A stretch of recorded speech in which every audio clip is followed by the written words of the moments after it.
Samuel, welcome aboard. Yeah, thanks for having me. I appreciate it. All right.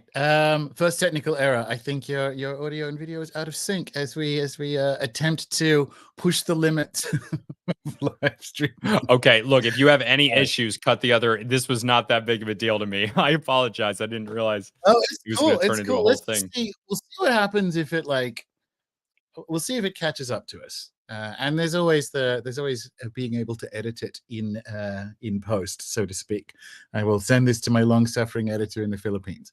But I kind of want to do it because I'm sort of experimenting or interested in experimenting with different formats for different discussions. So I've done some live stream, normal recorded podcasts. We've done a book launch. I do live stream presentations on things like AI.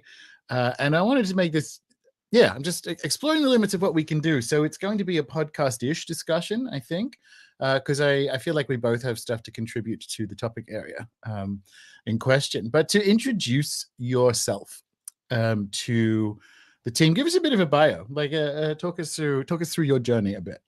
Yeah, so social studies, history has always been my thing. I joined the U.S. Marine Corps at 18 years old instead of going to college. So I did that for 4 years. That's a single contract for us. And then after that, I went to college. I was an environmental engineering major for about 3 weeks, and I decided I want to be a history teacher. And I did get certified as a history teacher. I got degrees in anthropology, including some work in maritime archaeology and some Native American archaeology in my local area in the northeast of the United States in what we call New England. It's Eastern Algonquin Native Americans is what I worked on, mostly 17th century, as well as a history degree, largely centered on East Asia and cultural history and economic history. And an education degree, bachelor's as well. I went a little overboard, but it's what I did. Well, and then, interesting, right? So I want to jump in. Why the jump from? I have a similar story in my teenage years, jumping from environmental engineering, or what I thought environmental engineers did something way more interesting than it turns out they actually do. And I'll ask you that question in a minute. I've told this story in the show before, but when you're in late high school, the universities in the area do those open days or open evenings where the different faculties show you what's possible. And so my long-suffering mother took me along to the environmental engineering thing. She says, "Why do you want to do this? This is just like, you just build stormwater drains around business parks." And I'm like, "No, you don't. You reforest denuded hillsides and all this cool shit." Nope. Literally the first slide was like, "Here's a stormwater drain we built around a new business park." So that wasn't for me. That was my no, this isn't. I hadn't found permaculture by then, so I didn't know that what I was looking for, and this is relevant to our discussion, I guess, existed outside of the academy. But what was your shift from an engineering type, environmental science area to history? What was that about? So it's interesting because when I started looking into being an environmental engineer, my job actually was essentially an environmental engineer. I moved into being in the Marine Corps. My secondary job became what is it? It's a site manager, a hazmat site manager. So that's what I was doing, and I really enjoyed the work. I liked compliance, but it was rooted in my love of ecology. But it wasn't until I started to go into the human side of it, until I started taking college classes. I took online college classes, and I happened to take one in anthropology. And I knew I'd always liked history, and that kind of got me back into it. And so I realized that I actually did like the job of doing the stormwater drains and compliance and everything. I did really enjoy that, but I wanted to deal more with theoretical information, and that's what I wanted to do. And I should have known that the high school, secondary school route was not the way to go. Well, we all make those decisions. This is also germane to the discussion when we get to it, is what a scam it is to make children make decisions like that. What a scam it is, at 18, it's like, pick something, at least in the case of the United States, you want to get $100,000 in debt for, and hang on a minute, this is a kid. You're like extorting a child. Yeah. And that's why it's such a good decision in the U.S. Especially like, I mean, the military is essentially a jobs program in a lot of ways. I mean, I was in the U.S. Marine Corps, so it's a little bit different, but at its root, it can really be a jobs program. And even then, man, 22 years old, I did the job. I knew I liked the job, and even then, it was the wrong decision. But I'm glad I realized it early. Yeah, yeah, yeah. So, sideways question then. The looming World War III. Are you gonna? Are you on the hook for some of that?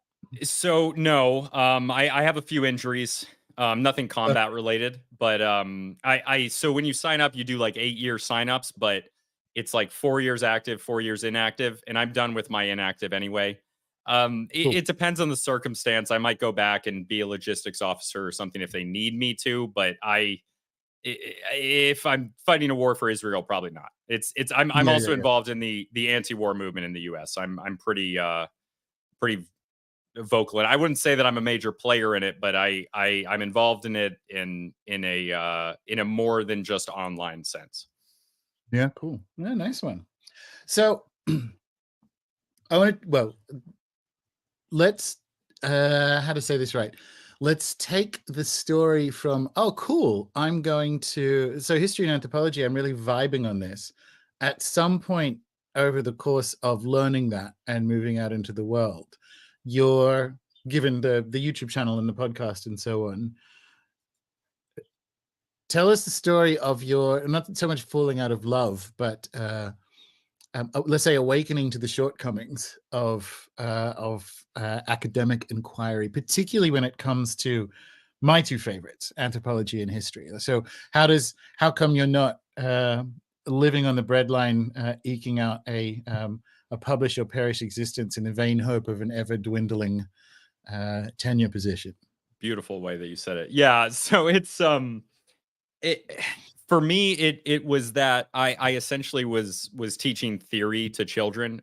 So it was a secondary school certification. So it's middle school and high school in the US. So it's between the ages of like 12 and 18. And the curriculums are so restrictive, and the content that they're teaching you is so restrictive. They actually tell you in American schools, I don't know if they say this in Australian schools as well, but they tell you, we don't want to teach you what to think, we want to teach you how to think. And they say it as a positive thing, but what it really means is that there's a narrow corridor of the allowed information and the allowed ways that information is discussed. And especially where I live in New England, which is a very liberal part of the country. Not that I'm not necessarily liberal or anything else, but it's a place where it's very one-sided, and academia in America especially is very one-sided. And I one of my biggest inspirations is Louis Theroux, if you know who that is, documentarian from the BBC. And I want all of it, and they want to concentrate on a small amount. And a specific case is talking about American government, but they were essentially teaching theory of how American government works rather than how it actually works. I taught a 2-week unit on how the U.S. government functions, and I wasn't able to fit in lobbying or money into the curriculum at all. And that's, in a more real sense, the way that I would view it through the social constructions, the way that I've come to view information. I would view that as the most important. It's things like patronage theory, and these are very important. But they just want to teach you how a bill is passed. Technically, they don't teach you the actual nuts and Right, bolts. because how can you possibly teach how a bill is passed without talking about lobbying or the number of pages in a bill and how few people actually read them? It's not yeah, I understand completely. Yeah, and the attachments, like they'll come out with a bill that's like Protect Children Act, and they'll be funding for an amusement park in some city in it. Yeah. I can, yes, I can appreciate that. I have it's horrifying to think of, and it's my impression that it's getting worse. I have a memory. So I went to a selective high school because I'm a nerd, and I was doing a subject which is basically anthropology in high school called Society and Culture. And there was a module in our final year of high school that I didn't want to do because it was boring. It was popular culture when we could have done religion and world belief. So I told the teacher I want to do religion and world belief. And she said, well, we're doing this, but if you want to do that, you can teach yourself in the book room next door. So every time there was this society and culture class, I would sit in the next room learning about world religions and Hindu, and entirely self-taught. And I topped the class, right? So, but you can't do that now. Yeah, there's no, I was at a selective high school, so it's like, well, this kid's not going to be, jokes on them, like freebasing crack in the next room or whatever. Like, this kid's like actually going to sit there and learn about Hinduism. But that kind of she's retired now, but that kind of teaching and the idea of teachers working in a system that is imperfect, but at least pointing in the direction of doing its best to educate children and move them out into the world, I don't think is there anymore. I don't think, certainly at a high school level, I think it's gotten worse. Society's gotten worse at doing that, but I think you couldn't do that now. It would not work. You couldn't let a bright kid who was interested in a different topic do that self-directed learning. And she'd come in like twice a period. She'd like sort of knock on the door and come in and go, you okay? And I'm just sitting there, yeah. I'm stuck in a book room learning about Hinduism. What do you think I'm going to do? But there's no level at which something like that happens now, because the teachers that are coming out are ideologically trained by TikTok algorithms, by the look of things. And the system that they work in makes it ever more difficult for someone. There's no like societal consent. There's no like broad agreement that this is an imperfect system, inevitably, because it's a government-funded bureaucratic structure that's doing its best to turn out educated citizens. It doesn't happen like that. Now it's a demented nightmare, I think. What do you reckon? Well, so certain of these things are cultural themes that are throughout the Anglosphere or throughout the West in general. So certain of them are themes that are true in the U.S. and Canada and the U.K., Ireland, Australia, but New Zealand, can't forget them. The maps always do. There's certain things that are specific to the United States, like the creation of the Department of Education, which the Federal Department of Education, which is a homogenization of education throughout the United States. And when you homogenize to that extent, and this is something I talk a lot about that ties a lot in with globalization and the metaphorical shrinking of the world, when you homogenize to that extent, you're inevitably teaching to the bottom line. And when that happens, and especially when more bureaucracy comes into play and more important bureaucracy comes into play, and the level that it infiltrates your teaching, like famously in the US, we have standardized tests. I know you have them as well. I know the UK has probably what I know of as the worst ones. And they're standardized really far down. They're homogenized, and it kills specificity. It kills uniqueness, like you're talking about. And there was one last thing. It's I believe firmly that teachers are now being selected for their ability for conformity more than they are anything else. It's a conformity which assists with the homogenization of information and the way that we think about it. And it goes along with a single ideological track. It's the so Joseph Farrell was a teacher briefly, and he has written books about like Common Core and all this sort of stuff. Mm-hmm. And one of the things he observed was, like, once teacher certification, like teacher training, came in, that was the beginning of this process of, it doesn't actually matter. He, can read Latin and Greek and whatever, is a PhD in patristics. That should be the requirement to teach Latin or Greek, is the ability to read and write Latin and Greek. But it's not. You can, like, one, you need the teacher certification, but two, someone with the teacher certification and an inability to read Latin and Greek will teach Latin and Greek over him, right? Because it's the compliance to the theory takes preeminence over the capacity to actually know the subject. It's super interesting. Like, it's that classic Hemingway idea of, how'd you go bankrupt? Because I remember when I was studying marketing, this is 20 years ago in the early noughties, when Seth Godin's books were really big. And he was talking about the rollout of education in the US. And he said, even in the 1890s, when the first state teachers started showing up in remote regional towns, they were sometimes tarred and feathered and kicked out of town because it was obvious at the time what this was. It was obvious that it was the arrival of state brainwashing for their children, where previously, like sheriffs, like everything else, the teacher had been selected from amongst the community based on typically her capacity to teach things, like to know read and write and arithmetic. And it was when the arrival of the state employee. So it's there's always been the tension there. And well, his point was like, we forgot that education as a state program is definitionally homogenizing. And at the very beginning, people were under no illusions. Like they would kick the state teachers out of town because it's like, go away with your state propaganda. Right. And so I know a lot about the specific and regional history of education. Where I'm from in New England is where the root of American education comes from. It's where most of the Ivy League schools are. Pretty much all of them are in the Northeast, but most of them are like I live an hour away from Yale, hour and a half away from Harvard, 3 hours from Princeton, and an hour from Brown, all Ivy Leagues. And it's so in New England, it's a very different thing because essentially the New England aristocrats are the ones who kind of homogenize the government. The government is very much a New England invention. And then it was industrious people like you talk about in the 1890s, which is referred to as the Gilded Age in the United States for good reason. This was the time of robber barons.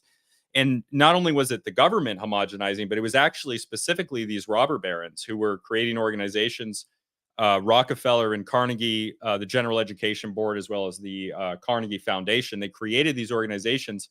And the main guy running the General Education Board from Rockefeller explicitly said that they were making those changes in order to create a class. I'm forgetting, I'm paraphrasing, but not a people of learners and poets, but of workers. Essentially, they explicitly made them to create factory workers. And that is how it went down, and that was the root of education that came out of the 1890s into the early 1900s.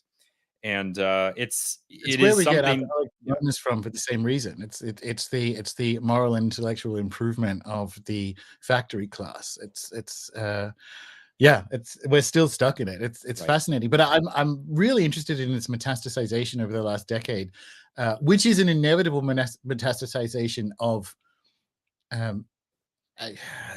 like these words will alarm and inflame different people, but let's say a technocratic or a managerial machinist understanding of how governance works. Like it's an inevitable outcome that it mutates into nothing but a vicious and demented system of compliance and punishment, punishment of all deviation. And it's interesting, like I think about the earlier roots, because you talk about the origins of government and education in the US being in the Northeast and with Ivy Leagues and rich people. Yeah. But actually, I mean, 1630s public education in New England. They were getting attacked by Native Americans at the same time they were making schools for 8-year-olds. It was crazy.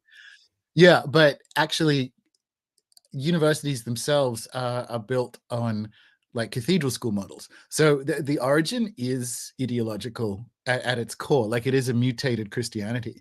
And it has, I'm noticing it now in particular, Christianity, a friend of mine, Chris Knowles, observed this. One of the reasons it was such an effective mind virus, like when you think about the Holy Roman Empire, is that it built its self-narrativization at a time when it was very weak and persecuted.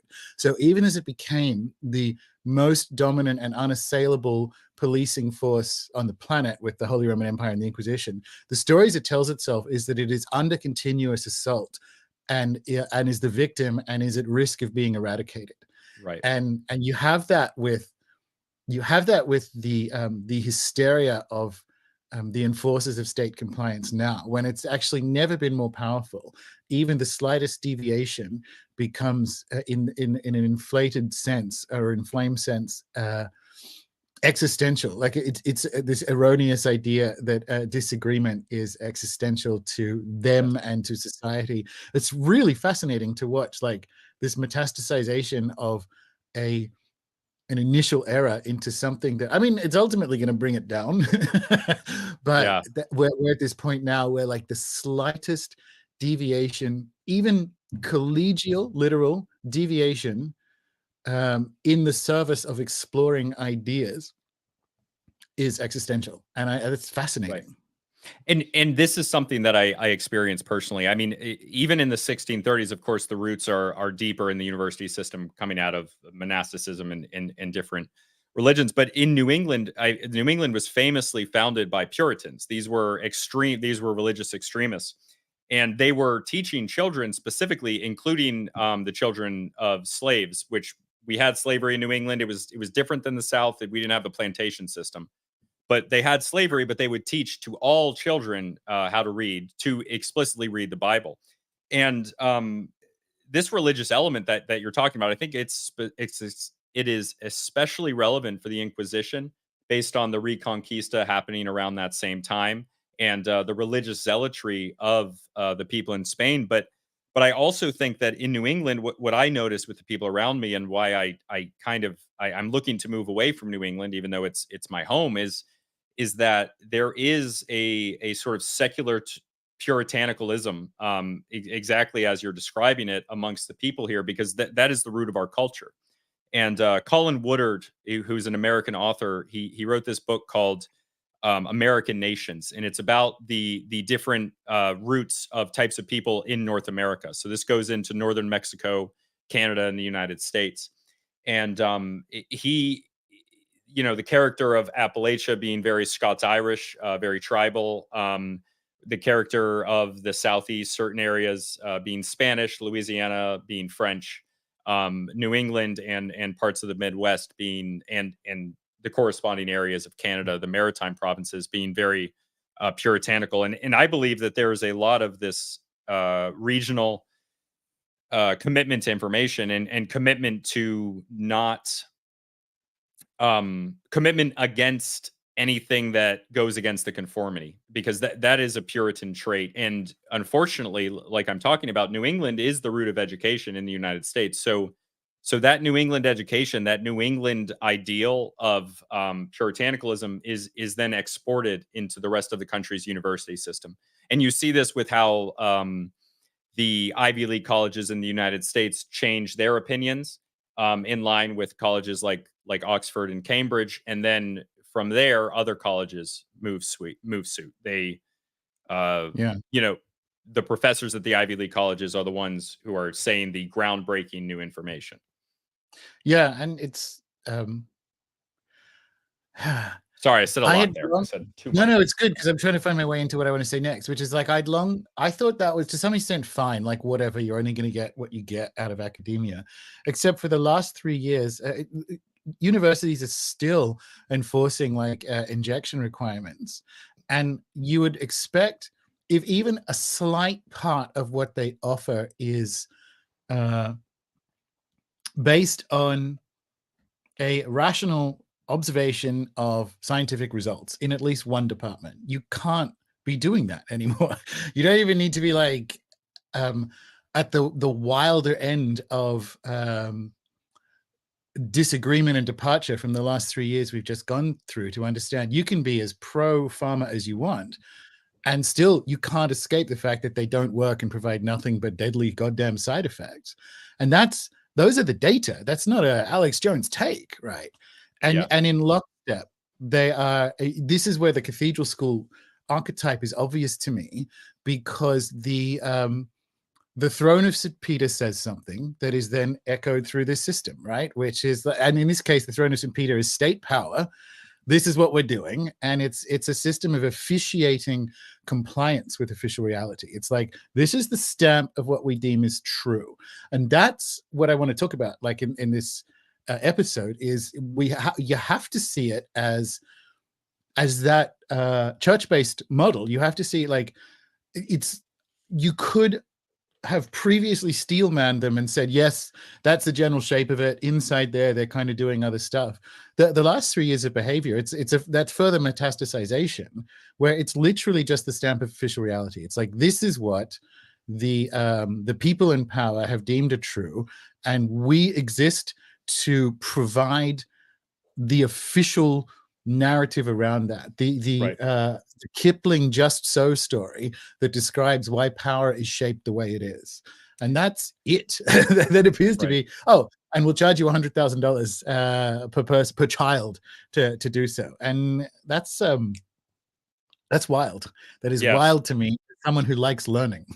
Right. Yeah, absolutely. And so my show is mainly cultural anthropology. That's essentially what I do. And I recently, I think episode 39 of my podcast on YouTube and all other podcasting platforms, was about how wokeism is a religion. And I discussed this idea from the perspective of cultural anthropology. I did actually 4 episodes on this. This was one of them.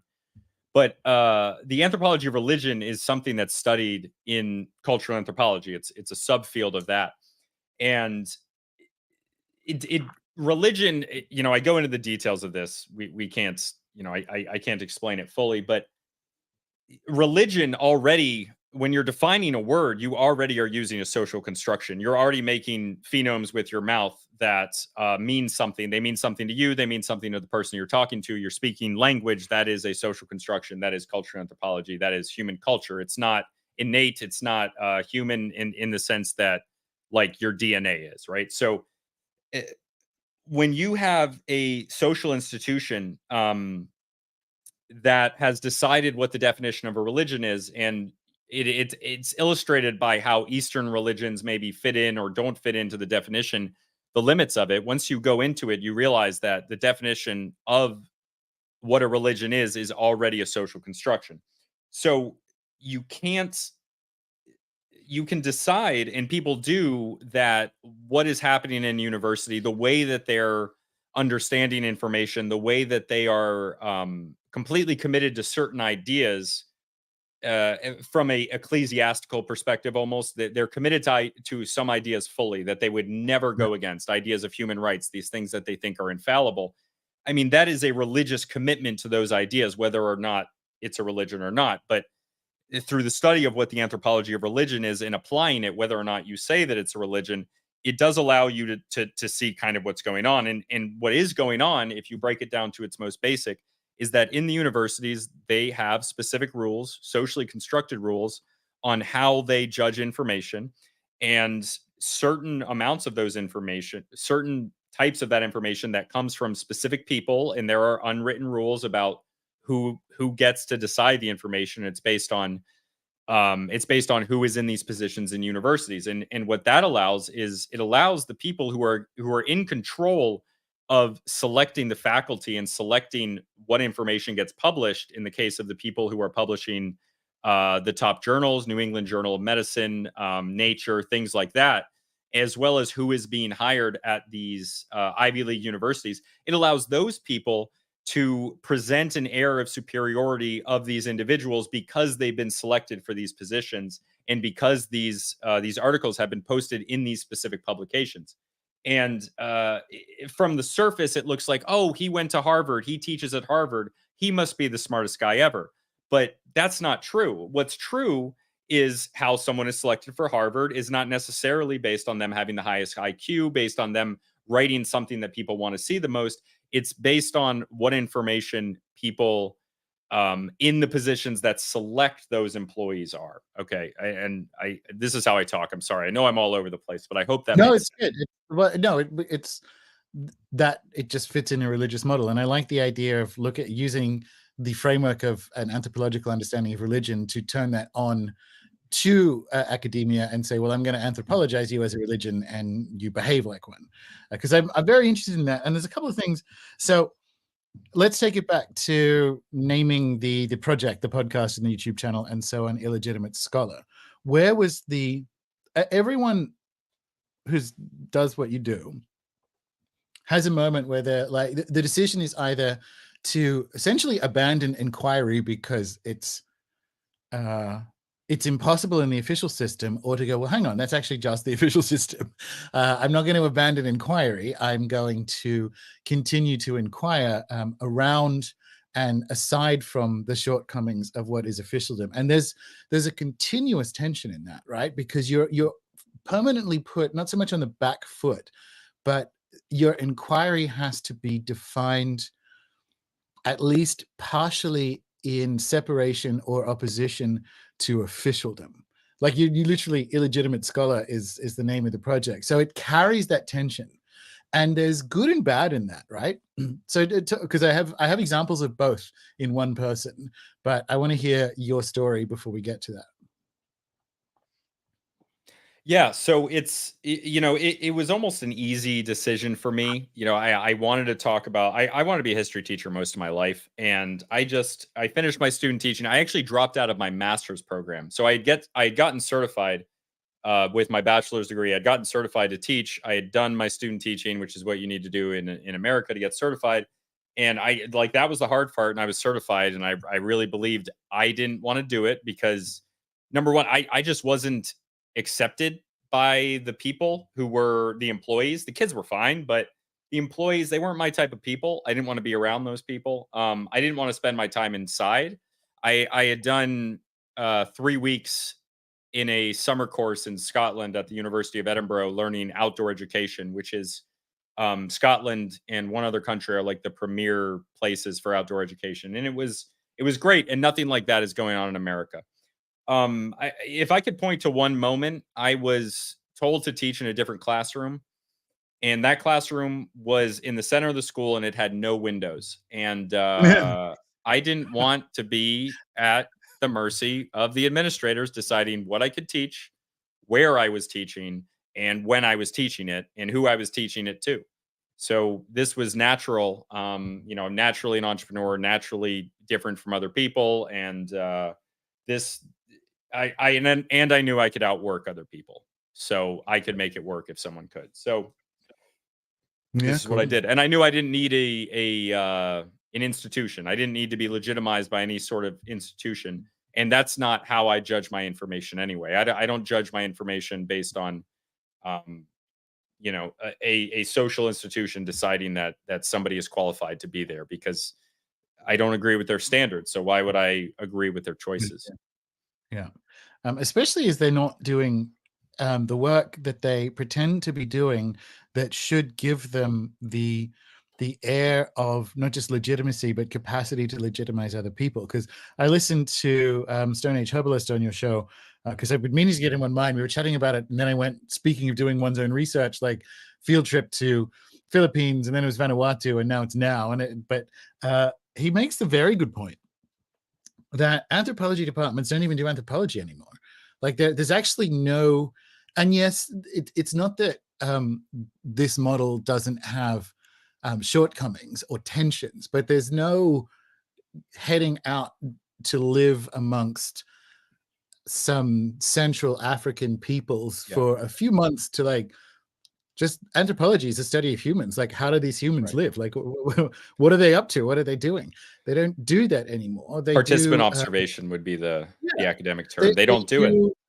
do they do a, even if it's not explicitly stated, the religious belief that comes with it is essentially a Marxist critique of the economic injustices and power differentials among genders in, so like the Right.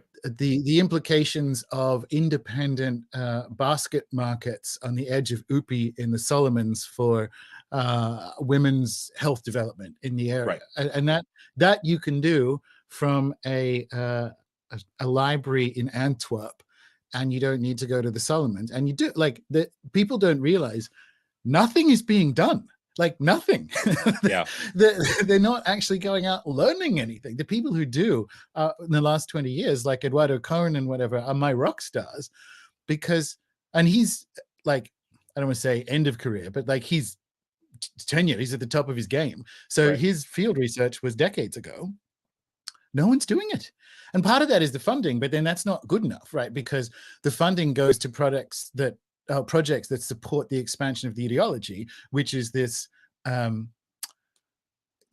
because of our sensitivity around, we don't want to be like the white man looking at how Black Africans live. We're still doing that by bringing a European metaphysics or mythology of difference and injustice, which we've just confused as like reality, but it's not. It's like a belief. We're still doing the same thing as we did in the 19th century when we looked at how primitive art was a little bit pretty but naive. We're doing the same thing. It's just in this the new mythology, which still contains, let's say, Western superiority, because the implication there is that we see through these injustices. We see through how they're living, and they still haven't quite got their 49 genders in the Solomon Islands correct yet. And we're still there.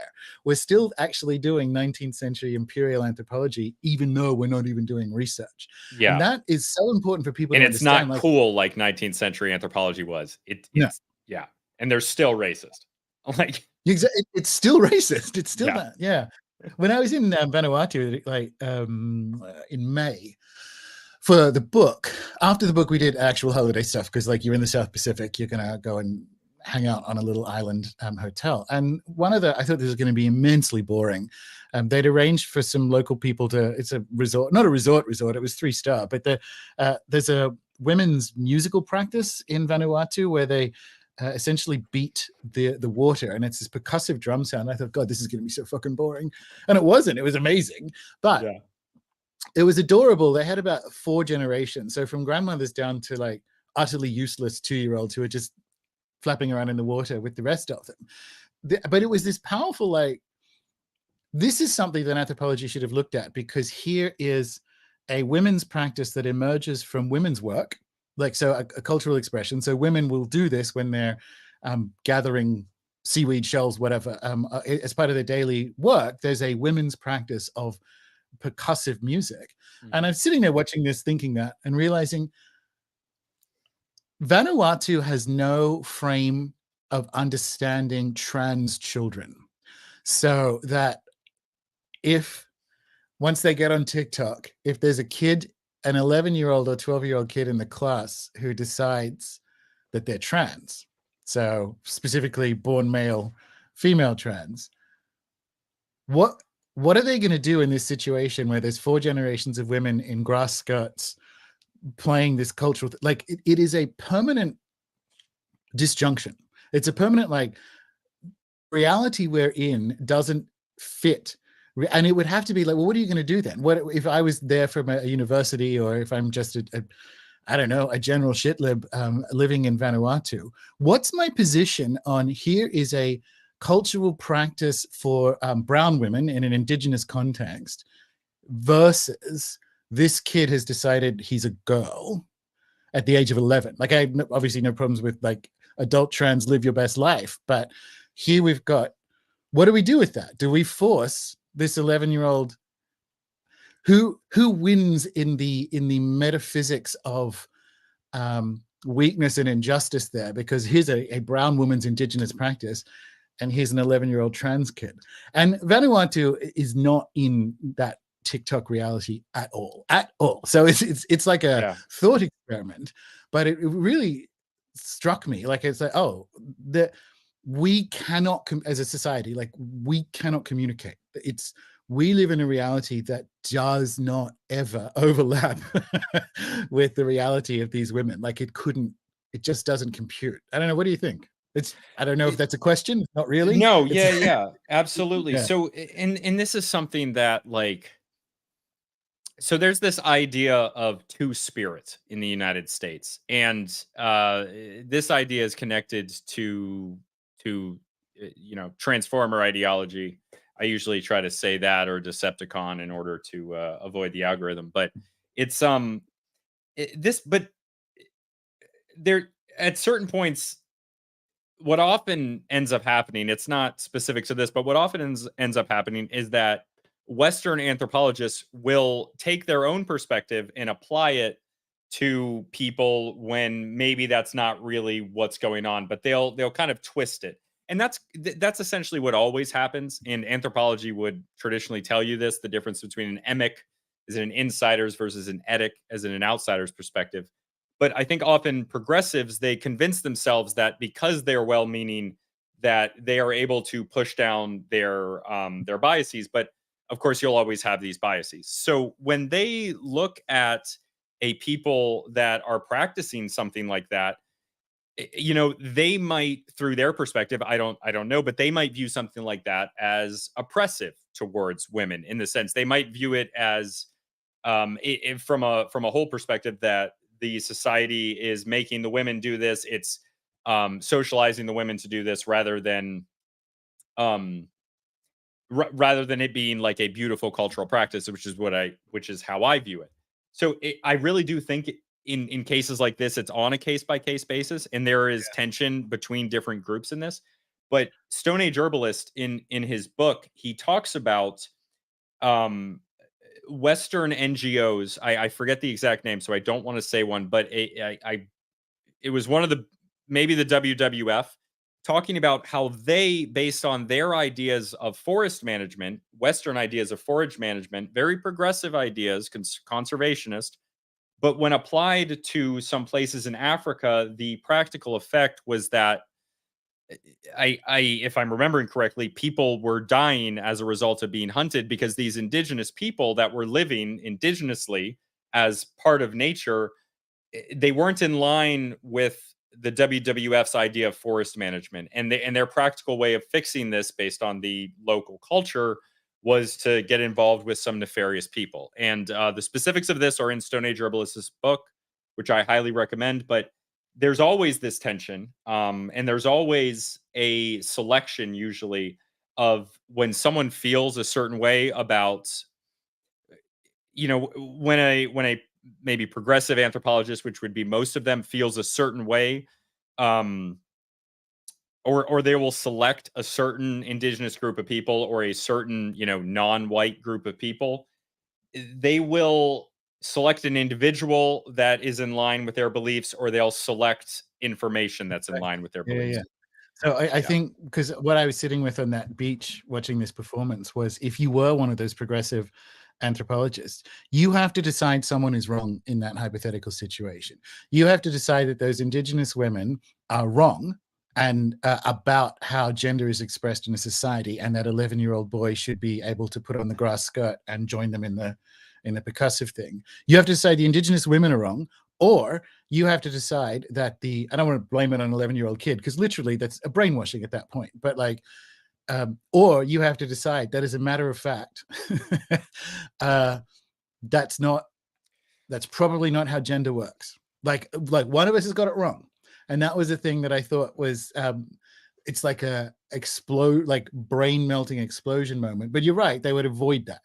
They would actually make sure that they wouldn't hit that point of cognitive dissonance, and instead select an area of study, or which anthropology is famous for, find a useful brown person that supports the ideology that they would wish to express.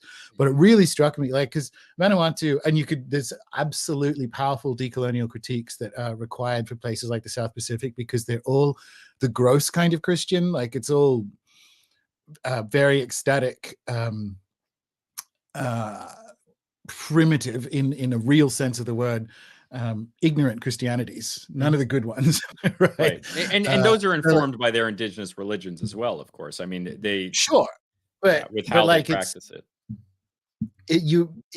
There's plenty of and the way Australia, it's Australia's little empire that no one knows we have, like in these islands, right? So there's plenty of decolonial critiques about Vanuatu society that are useful, but it's super interesting that the ideology can't, the home ideology of anthropology cannot sufficiently interact to co-learn from the thing that it would pretend to study. And I honestly think, just this is going around the houses why I brought this up, I think that's one of the reasons why anthropology doesn't do field research anymore, because its operating ideology is like insane. Like, it's out to lunch. There's no way that it actually matches reality. And if you step outside the library and past the pro-Hamas rally and out into reality, you get the dissonance, because it's like, oh, hang on, nothing out here operates the way that I've been taught to analyze it. And that's a big deal. Like, that's where I think, and I think Stone Age Herbalist is right about this, the project is ending. The 1,000-year project of academia as a mutation of the ecclesiastical hierarchy's capacity to produce truth is ending. Intellectual and academic inquiry is not, but this process is they've boxed themselves into too many self-contradictions to function anymore. It's like a mid-20th century sci-fi where you trick a robot using its own logic and it blows up. Like academia is doing that now. Like it can't get itself out of the collection of premises that underpin it, and as a result, it's like melting like cake in the rain, as far as I can tell. What do you think? I mean, I have this theory that social constructions, organizations, they sort of mimic human timelines. They mimic human lives in the sense that there's a period of growth and a golden period, and then there's change, and then there's there's settling into a standard for a bulk of time. There's maybe a drop and another come up, a midlife crisis, that type of thing, and then there's atrophy and death. And it feels like, as social constructions age, they stop serving their purpose. A famous example would be the French Revolution, the Estates General. It was no longer serving its purpose. The King of France, he tries, but the institutions are in such a way that he can't make them work in the sense that they are. So they have to be destroyed, and then something new comes out of that, like a flower out of a donor log, like from the death, something comes up. So there's sort of it's almost like a metaphorical inbreeding, within something like academia, that it's they have such purity. They're urging for such purity that they're starting to get more and more towards a specific line of thinking, and that line of thinking is then further and further detached from the everyday experience of people, because what they're studying and what they've been led to study is based on all these rules of the hundreds of years history of these universities, and based on what came before it, that came out of what came before it. The university system came out of what came before it. This is always how it goes. But these social constructions, these beliefs that are inherent, they're too much. It's too much fat. And at a certain point, it just isn't serving the purpose anymore, and the rules for how it changes are insufficient to fix it. So does that make sense? Yeah, it does. So this is what metastasized woke ideology, as far as I can tell, which both came out. It didn't so much come out of universities, although technically I suppose it did, but it's more that it underpins officialdom in our society in all its manifestations, which includes medicine and academia and whatever. It's an error in the code, going back to the robot idea, where it views any deviation. It cannot update with new information, because anything outside of the approved is viewed as a threat, which actually doubles down the adherence to the core beliefs. So you get caught in this loop that just spins out, where anything that doesn't comply with them is viewed as threatening, and the result is to double down on on those initial ideas. That guarantees its failure. That is a cascade failure, which we're experiencing in society, but it's going to hit. And at the same time, asking for 100 grand and to have your children injected with things that damage their heart and do nothing, like that, you can't.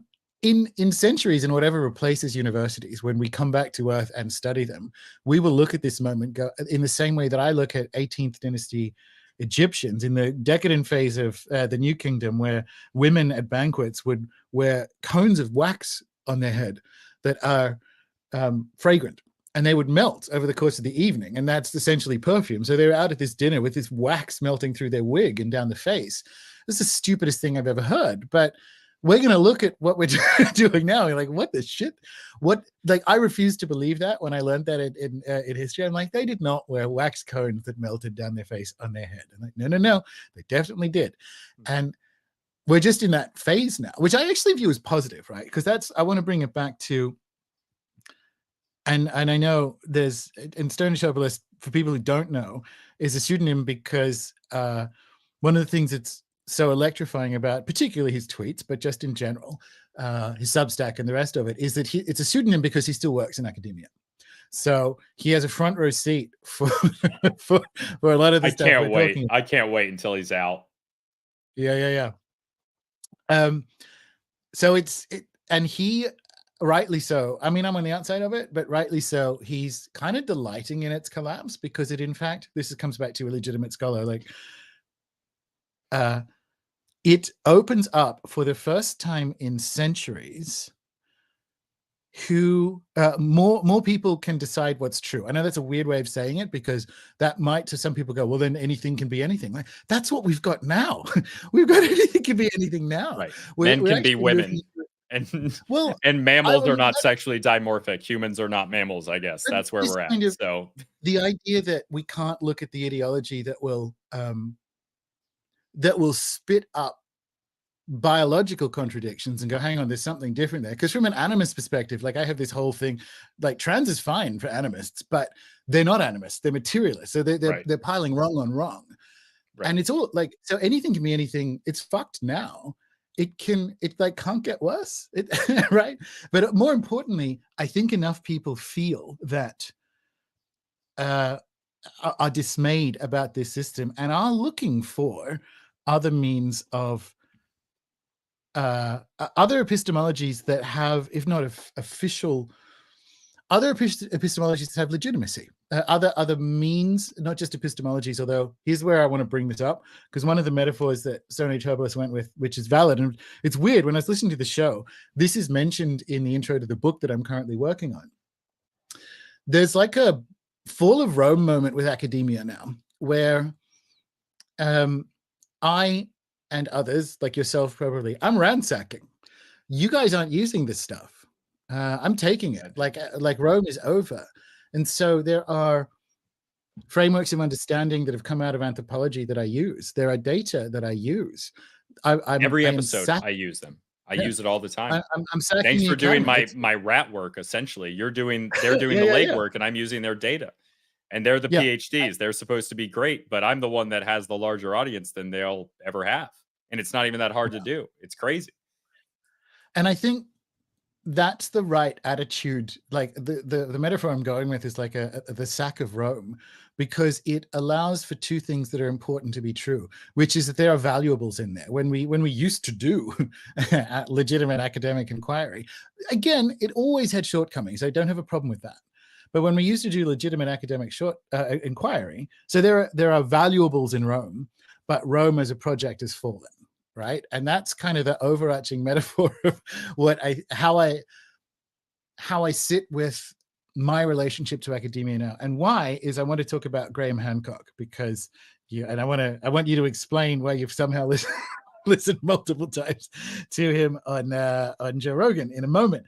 But Graham is the GOAT in this world, in my world, right? And so I will never, when I talk about this, it's with love rather than fuck Graham Hancock or anything, because I'll never say that kind of stuff.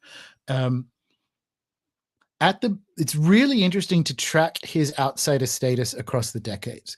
So in the 90s, with the early sort of fingerprints of the gods era, there was actually a possibility that the academy may update and include some of the things, not wholeheartedly like, oh, Graham wrote this book, let's teach it, but include some of the stuff that was in those early fingerprints of the God style era. And then he had, at the turn of the millennium, that BBC hit piece, which literally came from the academy saying, like, our students are asking us questions we don't want to answer. Eliminate this guy. And in the subsequent decades, the outsider status has almost been tacked on.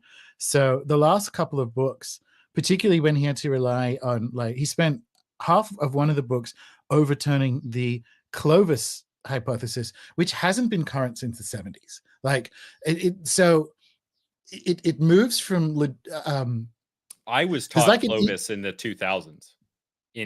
But like, American not schools, as that. It wasn't the first, but it wasn't ever overturned so much as Clovis is this thing, but there is evidence of, like, earlier, because I was taught in the 90s, like, here's the Clovis story, but there's evidence elsewhere in the Americas for early settlement, but this is some kind of operation. So we weren't taught that it was the first people who arrived in the Americas, right? But there's this whole, like, some of the outsider status becomes performative when there's, like, not really anything you won't get I don't think. You won't get a credible, such as these things exist, historian of American prehistory who will now say that Clovis is that's the first evidence of humans in Turtle Island. They won't say that because that hasn't been true for a long time. They might know a bunch about Clovis, and all our fucking research might be on Clovis, but it'll be like there are other sites that are earlier which suggest that this isn't this like that story. So there's this thing with Graham where there was, and it also is about academia, where I think the 90s was potentially the last time that you could have had, if we think about the mid 20th century, we had, like, for better and for worse, like LSD, fucking entheogen heads, guest lecturing at Berkeley, and like actual exciting things could from outside could come in and what have you. And I think Graham, at least in Britain, was the moment where that was like, no, there's no more outsiders. We close the blast doors around it and push out, because they really, I remember it, like Graham was the 90s Graham stuff was what got me on the path that I'm on today, which is why I won't actually say a bad word about him, other than like I could critique the work, right? And that, there really was an idea that some of this antediluvian ice age evidence would be, there was an expectation that that might end up in some kind of academic exploration, and Right. it didn't.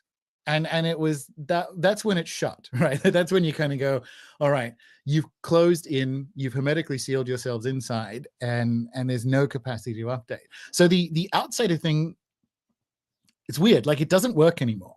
And this is why I like this metaphor of the fall of Rome, because in the 90s you could potentially be some sort of, let's say, rogue academic, or someone who plays by his own rules, man. But there was a collegial understanding that data would be data, new information could be looked at, not absorbed, but like you were still kind of part of the game, this great game of learning what's true.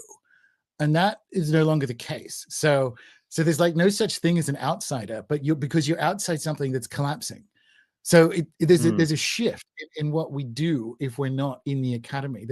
You don't get to, I don't think there's any runway left in being like a 90s outsider, because it's not going to do anything. None of this stuff. Yeah. None of this stuff. Does that make sense? So yes, but I think you're right in a certain sense that, like, obviously people call Joe Rogan like the outsider, but he's not. He is the mainstream.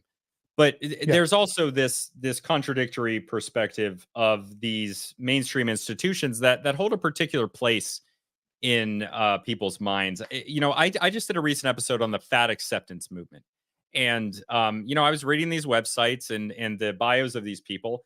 And in the bios of these people, they're calling themselves infinifats. There's all these weird words being thrown around that 95% of people would not understand. These are people that are coming from critical theory in the same way that anthropology now is rooted in critical theory, like the gender stuff and everything. But those people are still being heavily they're being heavily attached to institutions like the New York Times, literally New York Times, Huffington Post, MSNBC, CNN, all of these giant institutions in the United States and their counterparts in the BBC and in the CBC in Canada and Australia. I'm sure you guys have. I don't know ABC, the name of it. Yes, yeah. right.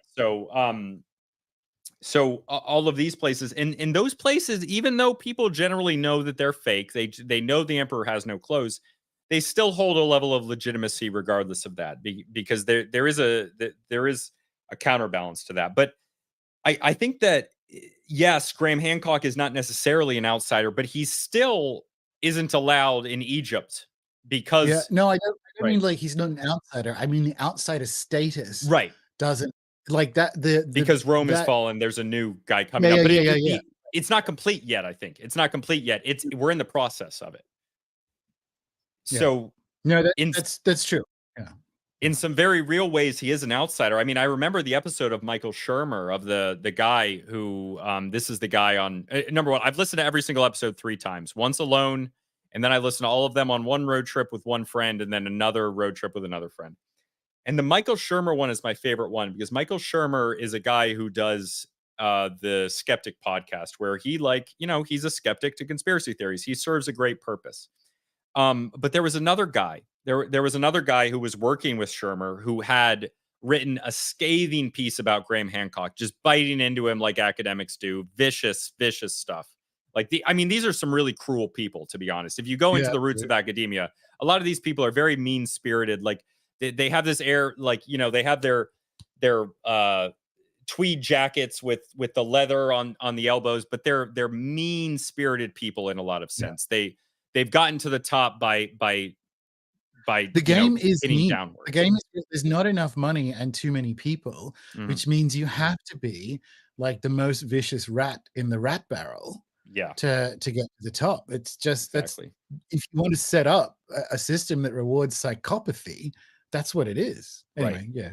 And these are the types of people that are at the top, and these are the types of people that, you know, I don't think normal people, when I'm saying normal, I mean not people like you and me, but like average people, or even listeners of this, like normies, I guess I should say, they don't think about what these people are. They just see the position. They have an association with their mind that Harvard, Oxford, Cambridge, Yale, these are good institutions. So if someone is saying it from there, they must be good. But really, I mean, usually the opposite is true for that same reason. How much does that matter, right? Because this comes back to who gets to determine what's true.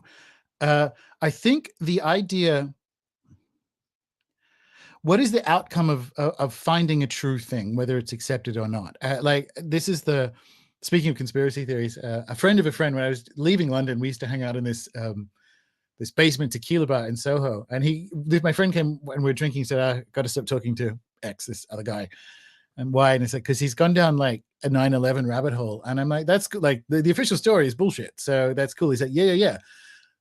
I'm with him that far. It's just that, what do you think's going to happen with this information? Like, you're going to like march on Washington from London, I point out.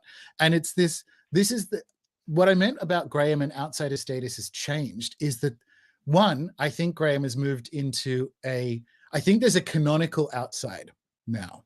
I think there's like there's an alternative canon of what happened in the Ice Age and so on. So it keeps forming. But the other thing is, do we need the majority to like understand something more like the way we do for it to be true? Because again, coming back to the last 3 years, people are fucking dumb. Like I don't think they're emotionally invested in how old the Sphinx is anyway. But two, I am. But yes, yeah, I am for sure. But like there's, but the weathering patterns are the weathering patterns, whether someone is too stupid to understand that or even interested. And this, I think, is really, this is powerfully new, right? Because we don't want to, when we're sacking Rome, we don't want to take with us something that's not very valuable, which is the idea that something is true if the majority believe it, right? Which is that's the like academic consensus model. It's like we make a reality official. And that's where being the outsider has changed somewhat. In the 90s, it was like, oh, well, we'll do all this, like Graham, we'll do all this research, and that will be folded into the great academic project of history, and history will update. That doesn't happen now. And the flow-on effect for that is like, I don't think in our incarnation for the rest of this lifetime, I don't think what is true and what the majority believe will be even closely correlated in any way in any vertical of human knowledge, right? But it's a big deal. If we're looking at what is post-academic inquiry look like, we should at least be aware of the idea that, like, what do we do with it? Like, if we find, a sunken temple, what is next? Like what happens with that? And that's open. That's an open question. Like, I think we share it amongst people who know. One of the things that I think post-academia must have is a framework of allowing for multiple cosmovisions. I think it needs to look more shamanic. It needs to look more Amazonian, right? Because we need to be doing this work and not have it be like, right, I must tell the world that I found a temple that overturns our understanding of the arrival of people into Europe or whatever. Like, I think that next bit is up for grabs. I don't know what it's for yet. I think that's sort of it mirrors the way that people consume information today as well, or rather consume media, because in the United States 50 years ago, everybody would watch Carson. Yeah, Today, every different group has their own TV show. We obviously have Marvel stuff, and that's like there's certain things that are pretty substantial that most people watch. Avatar, everybody watches Avatar, everybody watches some of the Marvel movies, but then there's 35 TV shows for every single individual niche of people. And I think that what comes along with that, and this has to do with the way that human beings and human culture interacts with the technology, like the internet.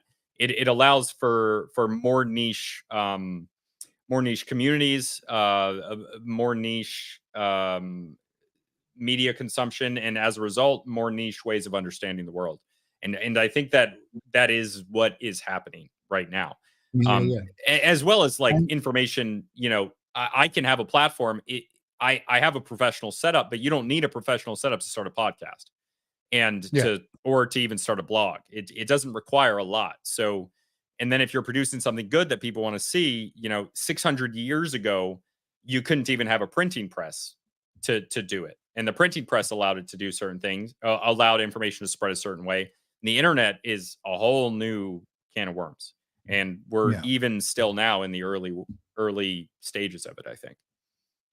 And I think part of that is, well, yes, it's like one of the things, coming back to the Rome thing, as we embark on multiple projects or operate in multiple cosmovisions, it's a question of what you allow to be true. Like, what is the nature of the cosmos in which you are describing things?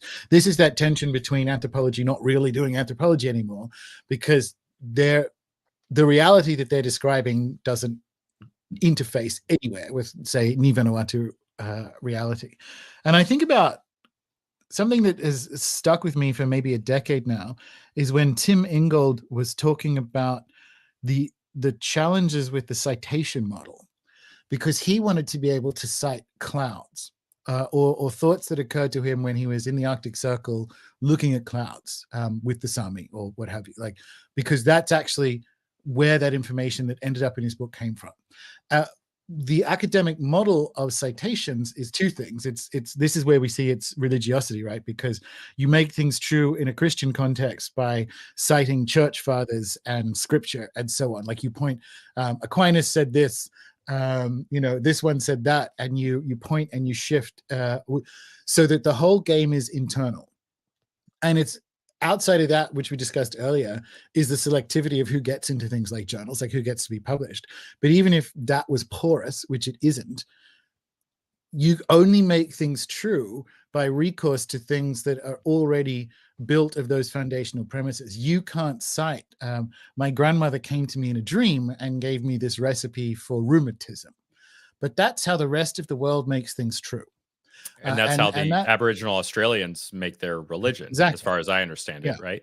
Yeah. Well, it's that if you live in a cosmos where thought and cognition and agency are not trapped inside a squishy monkey skull, which is a stupid cosmology, then the game opens up. And I don't, this is one of those moments where, like, academia in anthropology, and it's why it's my favorite discipline to explore and critique, because it has the lowest lows. Like, it would boil the flesh off African skeletons and keep those skeletons in like cupboards in Chicago. So it had the worst of this process, but it was also in the last, say, 30 years, the best of the best in realizing, wait a minute, we're doing there's some real shortcomings to how we're doing this if we operate in the one mode. So it actually has like the highs and lows of what academia is capable of on And then both fixing ends. it very poorly, unfortunately. The execution was far off, but yeah. But that's just Yeah. what happens now. Like, Right, they're right. coming back to the cycle. This is like decline and fall shit. Like, there's no saving this this project. We're in the smash and grab. But this, I think, is what I want to see, because when you open it up to a more indigenous, or at least more animist epistemology, when things can be true that are outside of officially published books, which is not an academic rigorous idea. It is a Christian holdover. It is as simple as that. That's what it is, right? It comes from a system that says this one book is true and everything is true in relation to that one book. We And turn that. I would go a little bit more specific and say Protestantism, because essentially the Sure, modern the modern system, the Enlightenment, I mean, all of modern academia is rooted in this, and the compartmentalization of religion and of all these different parts of society that are connected in most human cultures in very real ways. Of like the economy. If you go to Thailand, a Buddhist monk is not disconnected. The religiosity is not disconnected from the economy and from Yeah. the social. It's not. But sorry, yes, that's No, exactly. No. yeah. So we think we've dropped the. It's like we threw the wrong baby out, right? Because if you think, oh, okay, I need to be academically rigorous, so I'm going to. I hate the word supernatural, but I'm going to drain this process of all supernaturalism. You've kept the husks and thrown away the corn, because the universe is alive. So the it's not a critique of Christianity to say that the academic system is built on relationship to a text that's allowed to be true. If we'd kept the notion that the cosmos has some kind of agency and aliveness, which is in Christianity, and then relativized, I would say, the process of truth making by recourse to a book and make it one way of truth making moving forward, I think academia would be in a much healthier situation when it came to encountering worlds outside of Europe, because everyone else understands that the cosmos is some kind of sacred, some kind of alive, right? Mm-hmm. Except us in the 18th century, we went, no, that's all primitive superstition, and this is the real way to make things true. And that's what's coming to an end, and we don't have, and it's something I've been exploring my last couple of books. I'm not sure if there needs to be a quote unquote consensus on how we, let's say, do citation moving forward. But I've been playing with it in my books with how I do bibliographies different, because I don't want people to fall into the trap of, because it's all fake, right? Like if you get your citation, if you do your fucking Chicago school citation so that I can look exactly at the paragraph in that one article that you are quoting, by definition, you are taking that out of context. You just are. And people think like it's a trick. Whereas if I mentioned, I re-describe something that I have read or understood from a whole book or a whole article, and the whole book or the article is a citation, that means, and people, not that many people, actually most people like it, but people will go, oh, well, I can't find where you said that in that book. And I'm like, you're not supposed to. You're supposed to engage with the motherfucking book. All right. Yeah. You're not supposed to go and find that one paragraph, because by definition, I've taken that out of context. It had a context and I removed it. Dude, and I've never thought about it like this, but I love what you're saying right now.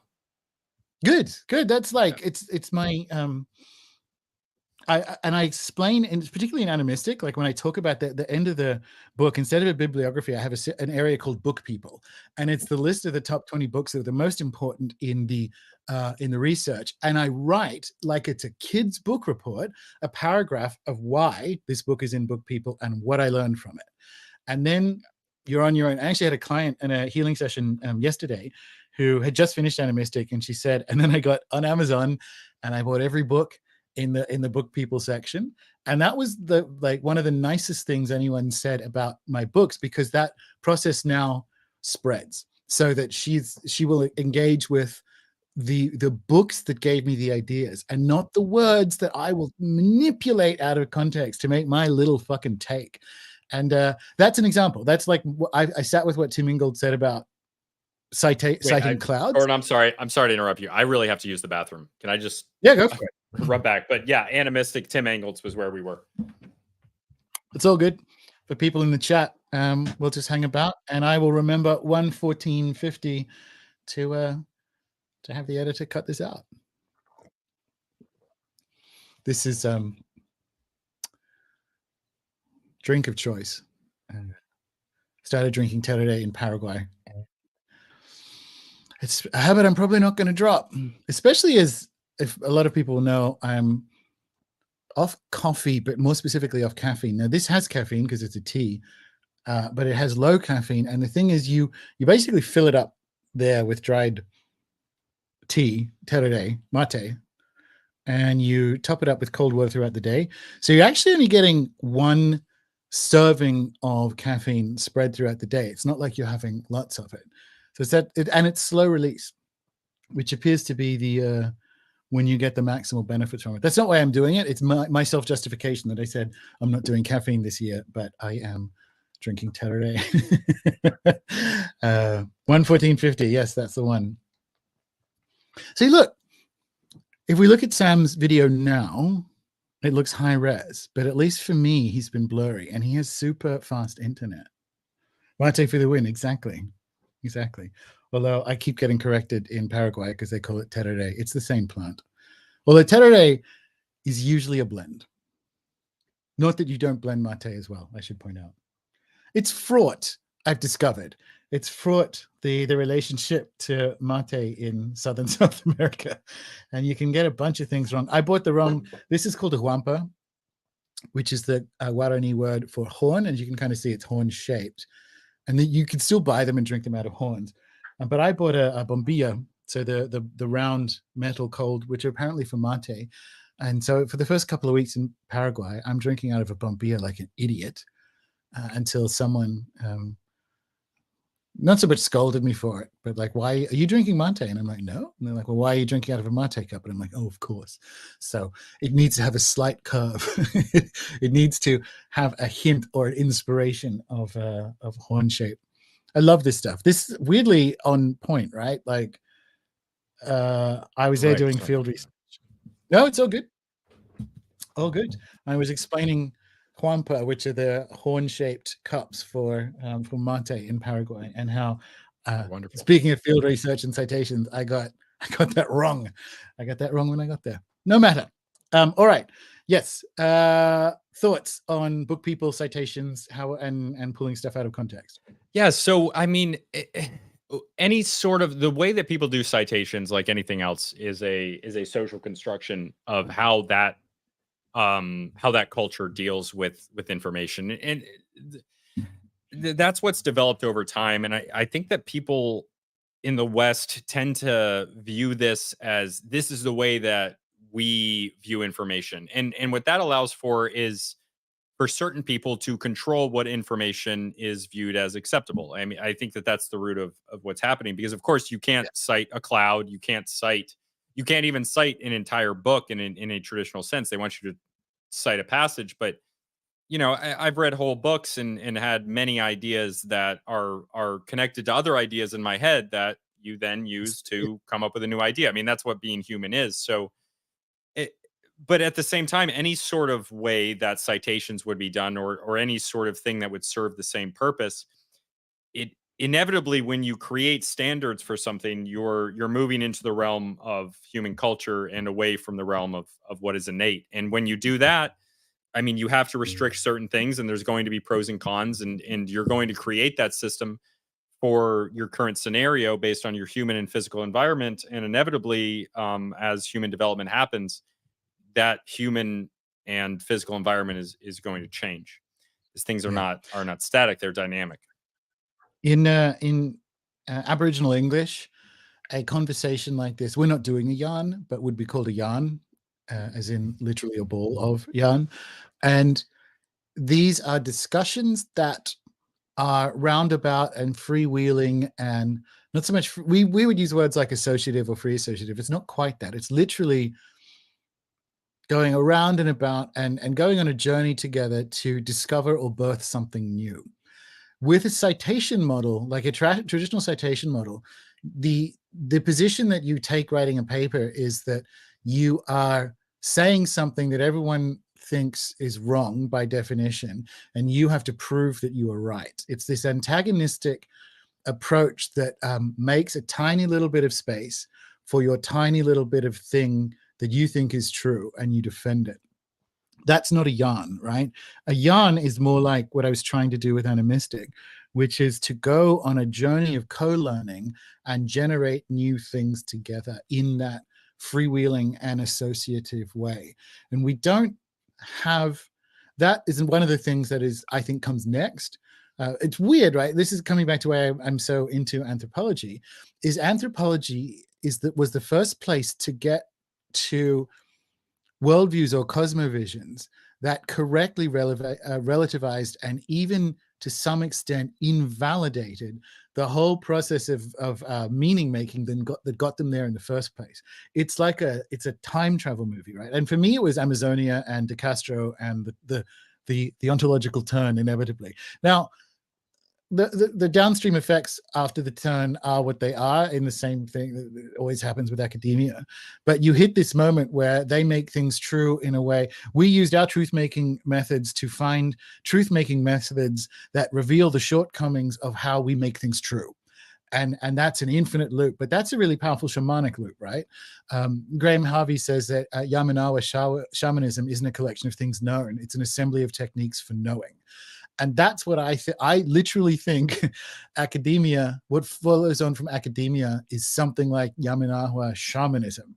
We have a collection or an assembly of techniques for knowing rather than a collection of things known. And that's the key. That's the shift that I think comes next. What do you think? I think I am. I can't use a baseball term with you. I would say batting outside of my weight class. Does that make sense? Or, That'll do. Yeah. yeah. Geez, no, that was yeah, I'm more of I'm taking in what you've just said. So shamanism, collection of techniques of knowing. No, I agree. This I is agree. that, like, when we study religion, we go and look for a Christian shape. Like, what is your Nicene Creed? Shamanism doesn't have that. Like what a Yamanawa shaman believe. That's a Christian question. The shape doesn't work. It's like, what do you need to do? Is someone sick? Do we need to go hunting? What happens after death? And Right. it's a collection of how we learn and know things that are contingent in the original sense of the term of what's going on in the cosmos. So that's the shift. I think that is the ultimate promise of. I think that's what I am looting from that corner of Rome, from the ontological turn corner of Rome, along the Appian Way. I don't know. That's the bit that I'm taking, because I think what that does, and this is in Ani.Mystic, what that does is you don't have to destroy academia. You make it small. You make it a technique for knowing things. And your job as a learner, as a researcher, as an illegitimate scholar, is to have an assembly of techniques for knowing things. So it evaporates the tension between a materialist, political, academic edifice versus a freewheeling, living cosmos of New Guineans or Baniwa people or whatever. It makes what academia should have been, which is one assembly of techniques for knowing things in an open-ended cosmos, right? Haven't even got to that bit, which is academia being Christian is downstream from what I consider to be a powerful Greek philosophical era. There are two main ones, but one is that the universe is complete and completely apprehensible consequently. So it's like it falls to us to have this is an emanatory descriptive model that we fit things into, like the Greek project of fitting everything into their existing frame. You don't find that anywhere else. You find an open-ended contingent cosmos. And contingent I've just been reading more Ivan Illich, and he's very interested in the 11th or 12th century. But what happened there was that the cosmos, he said, became contingent upon God, so that the continued existence of the universe at any given second was a gift from God. Like, so that's what the original word of contingent means, is in like, it is in God's hands that we are still here the next second and the next second and the next second. And that basically resacralizes the universe. It makes it a gift again. It makes it something for which we are grateful. And that brings Christianity back into alignment with gratitude practices in Asia and the Americas, right? But it also makes the cosmos alive. It makes it this living thing.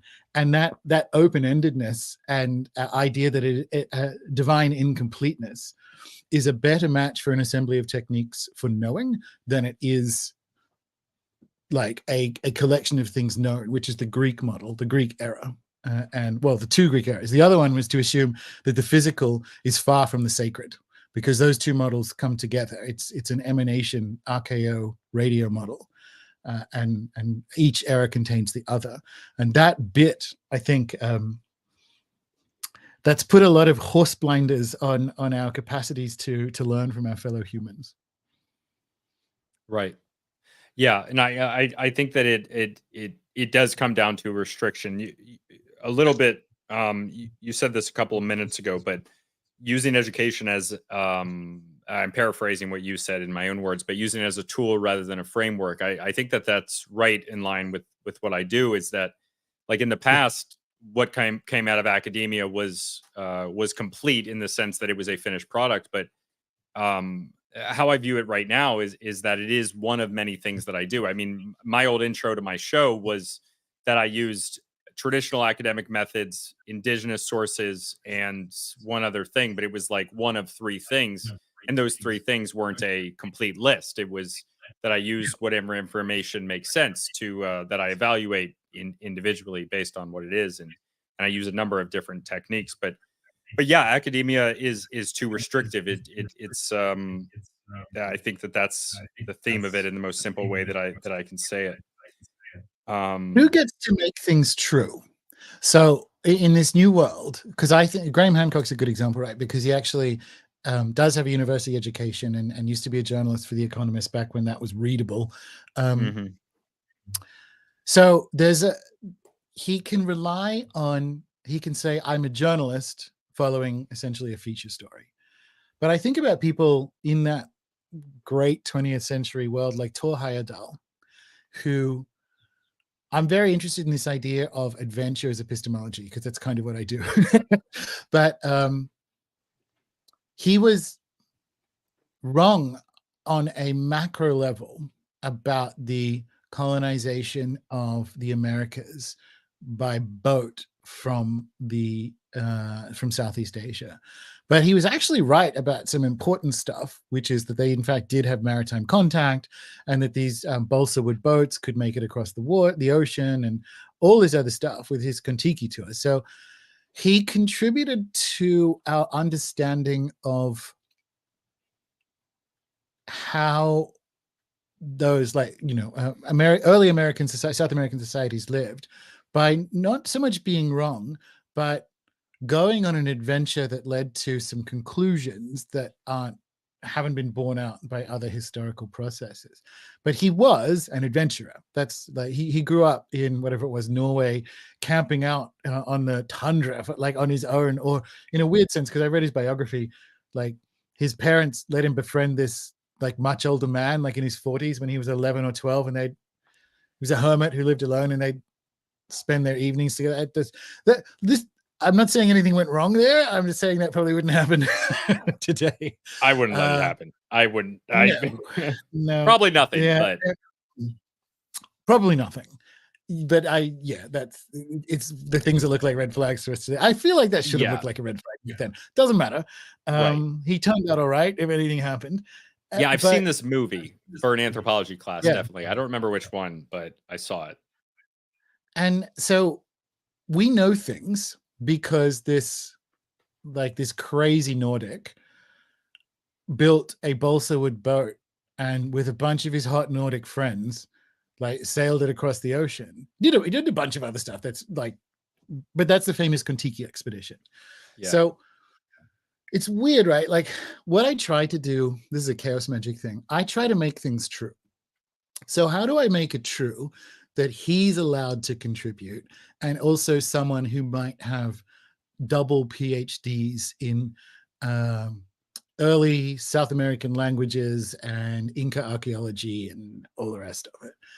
And it's kind of like truth by ordeal, because getting a PhD is an ordeal, and building a boat and sailing it across the Pacific is an ordeal. And I'm kind of interested in this idea of how that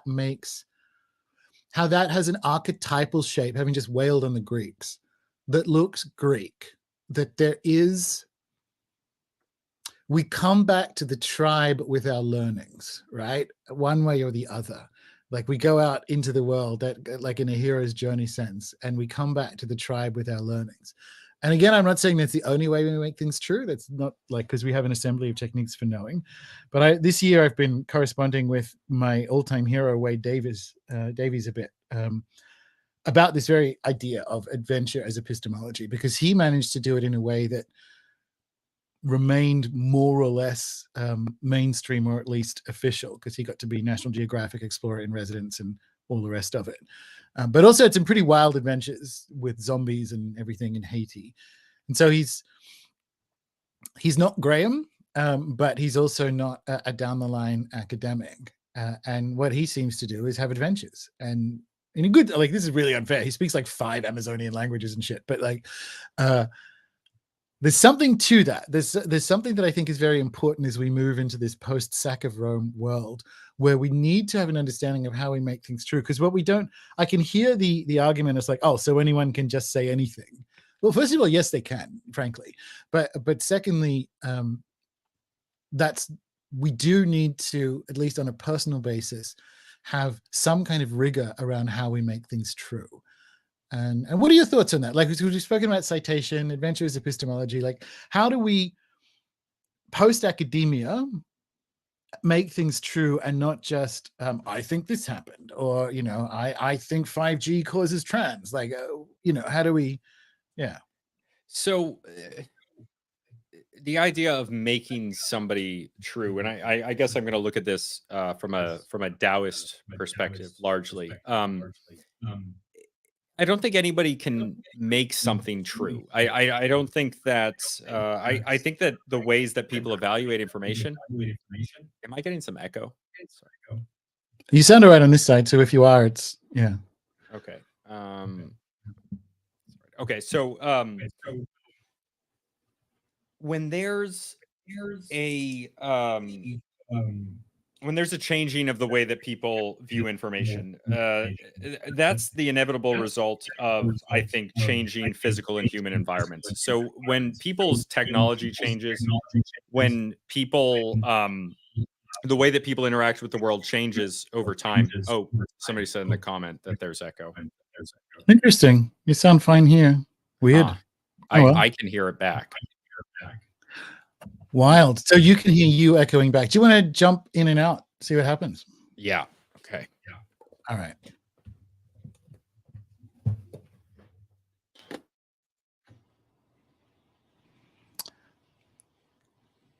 Just me now. Echoes from my speakers. So, okay. Has that been going the whole time? Like, because I have not, that would surprise me. It's never done that before. I've probably got headphones somewhere.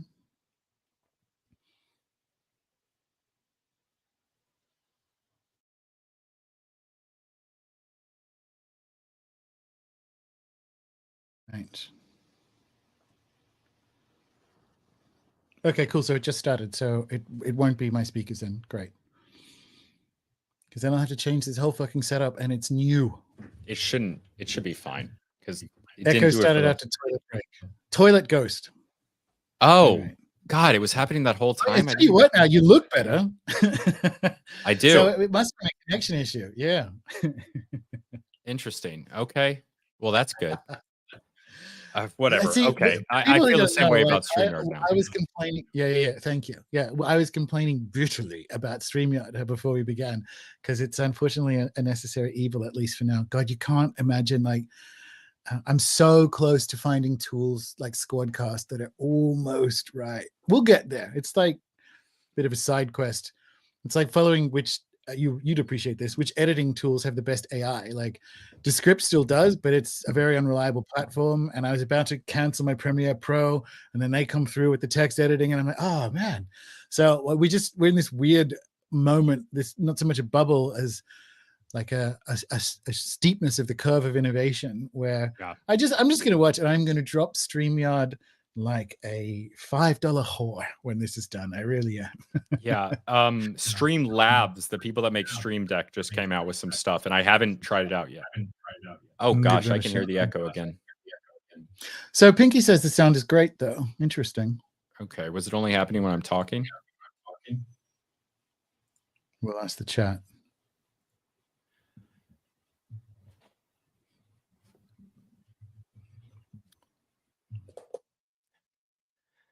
Oh well. Well, if there's a problem, we'll no, I mean, I It can. won't. Damn, what is? Okay, because if I can't hear it, it's not going to be on the recorded file. That's weird. Okay, well that's good. Visual and sound sync now. See, that's true because you were low res and out of sync. It was kind of cool though, but yeah, it was low res and out of sync. But the echo is only happening when I talk. And it's Sam that's echoing. It's not me, right? Oh yeah, only when he is talking. Okay. Sweet. Okay, so let me see here. Maybe it's a setting on. Can I hear you now? No. Well, can you? I got the Procaster, Rode Procaster, so it's weird. The problem started. We didn't have it before. It's funny, like you'll appreciate this. Oh, it's gone again. See, you'll appreciate this because you have expensive equipment as well. It's like the more expensive the equipment gets, because these tools are designed for someone to open up their MacBook and give a sales presentation for like a trundle bed company remotely. It's designed for, and I get it. Like that's going to be most of the use cases, but we end up over investing in equipment where. The better the equipment, the software is still consumer, even if the equipment is prosumer. And anyway, yeah, seriously. I mean, it's. I try. You sound great to me because it's easier. Yeah. You sound great to me, so I think the MP3 itself will be fine. Okay, well, we'll have to live with that then. That is what it is. Yeah. Okay. So. Actually, you know what I can do?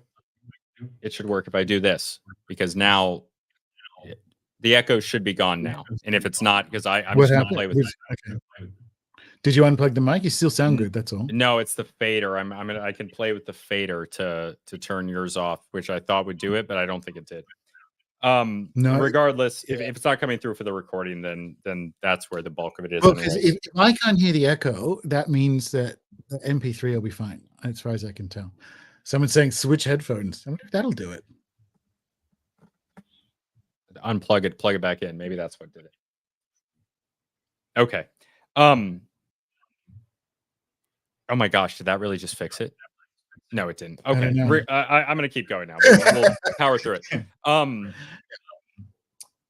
back to the tribe with our learnings. So it's not like the universities were the same 150 years ago as they are now. It's you know, they've changed quite a bit over time. And so I think people have these ideas that social constructions are static when really they're dynamic, like most other things that involve humans. So like for example, you know, I went to the University of Connecticut. Connecticut's one of the states in New England. And in 1881, it was an agricultural college only. All they did was agriculture. Today, they have 7 different colleges in a university, in a research university. They have a bunch of people, you know, 25,000 undergrads. It's a huge place. Education college, liberal arts college. They have all these different programs. And, you know, Yale and Harvard, which are in New England, 2 of these extremely good universities, they both started as explicitly Christian universities, explicitly places to produce pastors or ministers.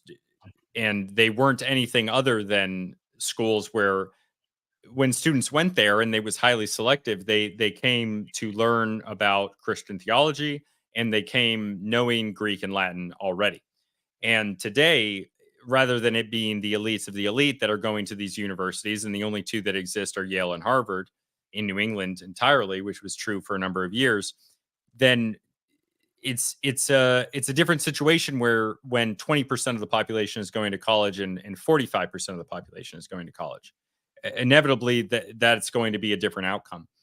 And inevitably, the way that information is evaluated is going to change over time by any number of factors. So, what you also have is if you look at the bell curves of the male versus the female experience. And this is something that we wouldn't be allowed to discuss in a mainstream university because it would be a taboo subject. But these bell curves, what you have in almost any situation is that at the lower end and the higher end, you're going to have more males. So you're going to have more males of higher intelligence. You'll have more males of lower intelligence. It's a more narrow bell curve for women.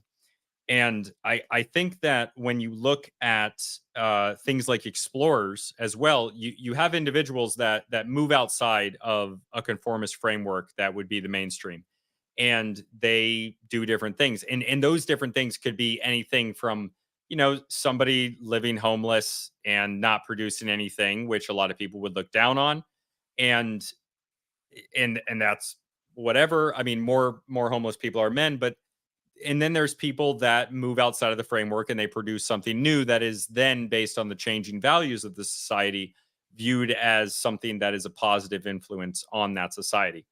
And I think that what you inevitably have is a certain amount of individuals that do things that are outside of the framework that are maybe even they're not valued by the society. They're explicitly, people say that it's a bad thing. Like somebody like Martin Luther, 100 years before Martin Luther, who's 95 Thesis, there's a different situation. Other guys had tried to spread this word that the Catholic Church is corrupt. That's what he thought, not me. I'm not passing any judgment, but they were, executed by the church probably. And Martin Luther barely escaped getting, knocked down as a heretic.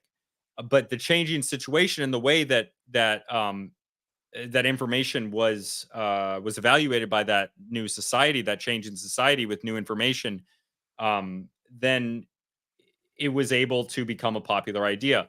But I think what you don't see is all the people that inevitably go outside of the mainstream and they fail, because it's a risk to go outside of predetermined paths. But inevitably, to create new paths with changing information, you have to have people go outside the mainstream, and they will have success. Some people, but if you only look at the success stories, you're looking at a tiny amount, because inevitably it's going to be probably less than average for the outcomes for people that do things that are outside of predetermined paths. That's the safer route. So that says two things that I think is really important. And it first was like the function of the outsider, which is archetypally something like shaman, something like trickster, and it is how novelty gets into a system, right? Like there's a function of it, and also crucially, it's fraught with failure, and that's part of it. So I do think it's like, there are 20 failed Grahams for every Graham, maybe even more at that point. But like, I literally think, I think that's part of it. This comes back to that, like, how do we make things true? Because I'm not sure if talking about I think I'm saying the same thing, which is when I talk about how do we make things true, that's not a end point. That's coming back to that idea that the universe is fully formed rather than continuously forming. This is a dance. This is a ceremony. This is a pattern of behavior which changes over time that generates truth. And we see that in academia, but we see it out of it. And I'm interested in the means that we have available to us moving forward to make things true that still has some kind of epistemological rigor. And I'm not sure what they look like. Like, I think adventuring is one of them. Like, it literally is. I think it's like the first one. I think that's the hero's journey. That's that idea of heading out away from safety and certainty into unsafety and uncertainty. And if you come back, you have new stuff. If you don't come back, well, it was unsafe and uncertain. That's not that surprising. And there's something about that, at least, that I think is very useful. And I'm delighted. I delight in the idea of making because we did speak about the psychopathy and the fucking hell run that is an academic career.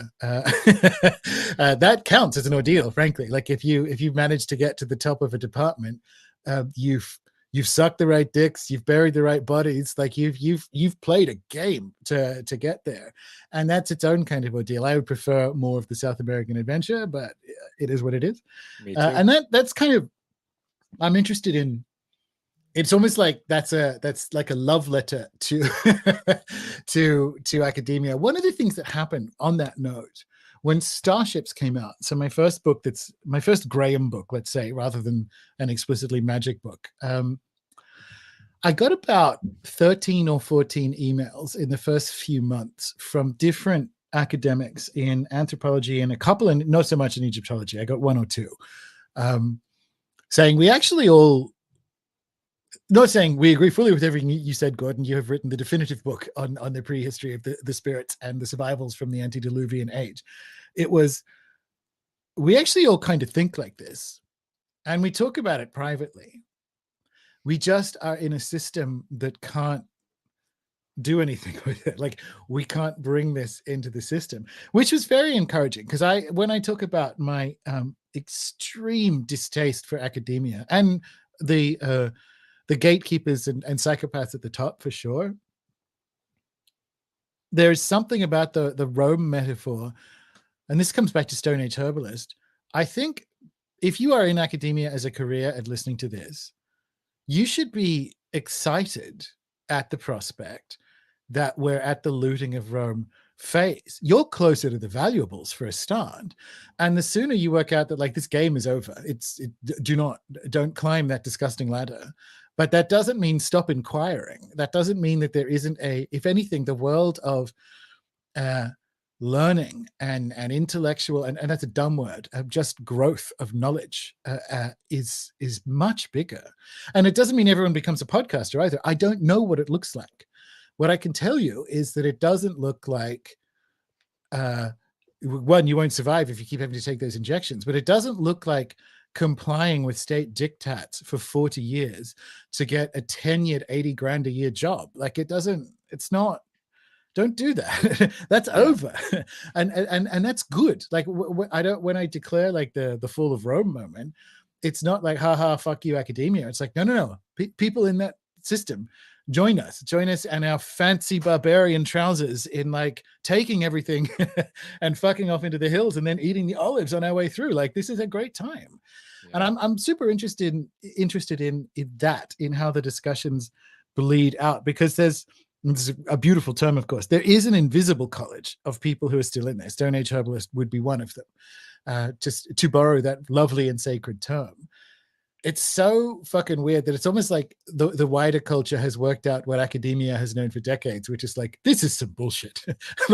we're running a scam. This is dumb. This is like, I live in poverty. It's causing me stress.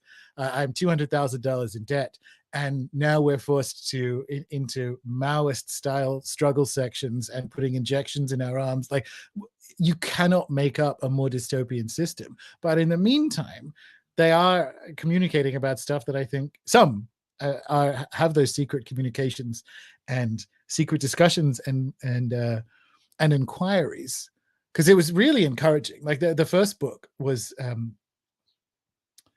the book that was very dismissive. It's funny. It's almost like my early Graham book, where I was kind of hoping that academia still had self-correcting capacities to take on board new data and adjust accordingly. I'm under no such illusion now, and so the book I'm working on, and Ani.Mystic, don't run that way. But it was nevertheless encouraging to hear from people going like, no, like, not again full agreement, internet wizard, with that book you wrote about the prehistory of spirits, but more like, there's a lot of this, there's more of this stuff going on than you think. And I don't know, I think that's encouraging. Do you get, with what you do and the topics you know, do you get a similar thing? Do you get actually people going like, well, as a matter of fact, I'm kind of in the biz and I'm in broad agreement with what you're talking about here? Honestly, I haven't gotten that. I think it might just be who my audience is. My audience largely comes from American libertarians in a lot of ways, because that's like the podcast sphere that I'm sort of in. So there's a lot of libertarians that watch my show, and then it's I assume I will eventually, but largely it's more of people that listen to other, just a lot of my audience. I share an audience with, like, the Prudentialist, Orrin McIntyre, Good Old Boys, Alex Kashuda, Subversive. So, oh gosh, I'll switch that out. But yeah, you can still what hear camera? me, right? That's interesting. Yeah, you sound great. What camera? That's interesting font. What camera are you using? It's a Canon Rebel SL3. Okay, is cool. one of the cheaper DSLRs from them, but it's yeah, it's a good camera for this, and the dummy My battery pack doesn't FX30. work. So the FX30, in theory, which is what I'm using, so the Sony FX30, if you plug it in USB-C to USB-C on the laptop, it's supposed to say, well, it'll charge while you stream. And it does only if the battery is already full. If so it actually, the battery does slowly charge down. So if I put a 50% battery in and start to live stream, it will power down and I'll have the problem that you're having now. But if I charge the battery beforehand, yeah, because the battery packs are weird. My camera, I don't want to, I spent too much on it to use a third-party battery pack on it. But I apparently shouldn't be able to. But yeah, again, people, you get to see how I'm not super worried about the robots taking over anytime soon, because this is still like Han Solo trying to fix the Millennium Falcon. Like there's still like a lot of cables and errors, I guess. And my you know, it would be easier to do, except for the tripod that I'm using, this one, I can't switch the battery. I have to take it off the tripod to switch the battery. Yeah. So it's a whole thing. Spend all this money on So like, I guess it final like big question, it's a good one, coming back to history roots, I suppose. What is history for? Well, my high school history teacher, one of them, defined it as who we are and why we are the way we are. I would, you know, nihilistically describe it more as a discipline. It's more of a tool of the state to through metaphor control the way that people see the world, and that's very much a Graham Hancock way of seeing it, I think. But it is our understanding of the. I want to interrupt there, like, right, because so you're talking about history as a Western discipline, which it is, and everything so far you've said I'm in alignment with.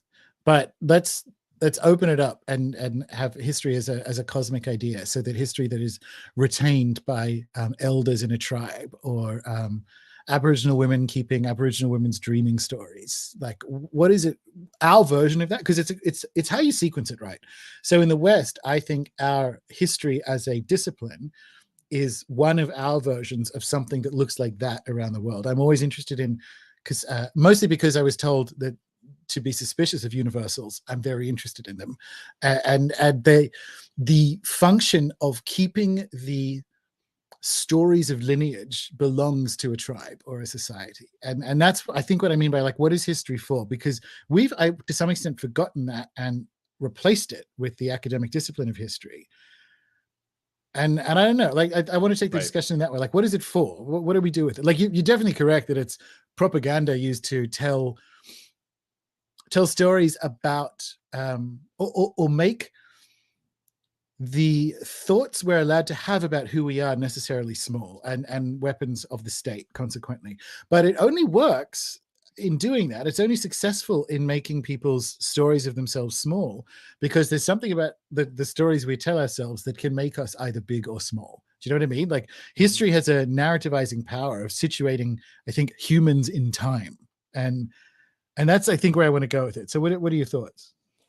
Yeah, so, you know, there's, I talked earlier about this compartmentalization of different disciplines, and similarly, there's a compartmentalization of history, and what is history and what is not, and people would look at Herodotus and say he's the first historian, or he's not, or you know, Plato's writings are not a real history, or they would look at something like the Iliad and then say that the Iliad's not a real history, which in certain senses, when you compartmentalize it, it's not. But in the same sense, the Iliad is a real history, and it was treated as such. And there's, metaphor is so important to human beings. Metaphor and narrative is so important to human beings, and inevitably, when the methods of Western historiography, of the history discipline, and other academic disciplines, the methods that information is conveyed in is inevitably creating a narrative. They would often not admit that that's what it is, but inevitably, with what information you decide is important, what information you don't look at, what types of information you look at, what different types of data, what different types of questions you ask, inevitably you do create a narrative because you are Mm. selecting certain information over other information. And in that sense, our history is no different from a history like the Iliad or the history of a tribe in New Guinea talking about, an origin story of a cassowary. It's not different, besides in the ways that we as human beings socially decide that it is different through different sorts of compartmentalization with how we judge information. And so really history in a large sense is the narrative creation of what a people is, and what information is important. And what information is important is who a people is what a people Yeah. is. So the comparison with New Guinea, I think, is useful because when we describe what history is, which is, and we describe it using materialist terms, it's a collection of claims and evidences marshaled to make a statement about who a people or a person is in time. And it's funny, like that's true, but what with the comparison of with the New Guinean story of the origin of a cassowary, there's an opportunity to make, like academia itself, history small and beautiful again, and also almost add redemptive or medicinal capacities back into it. Because if we make the academic historical project, at least up until the end of the 20th century, something like that, then we have the opportunity to, so that it doesn't have to explain all of reality. I think one of the problems with science and materialist epistemologies is that they've been forced to do too much heavy lifting. They've been forced to explain all of reality, so that when history as this discipline hits New Guinea and finds the story of the origin of the cassowary, it incorporates the story of the cassowary into history, which makes history true and that false. And it's the wrong relationship.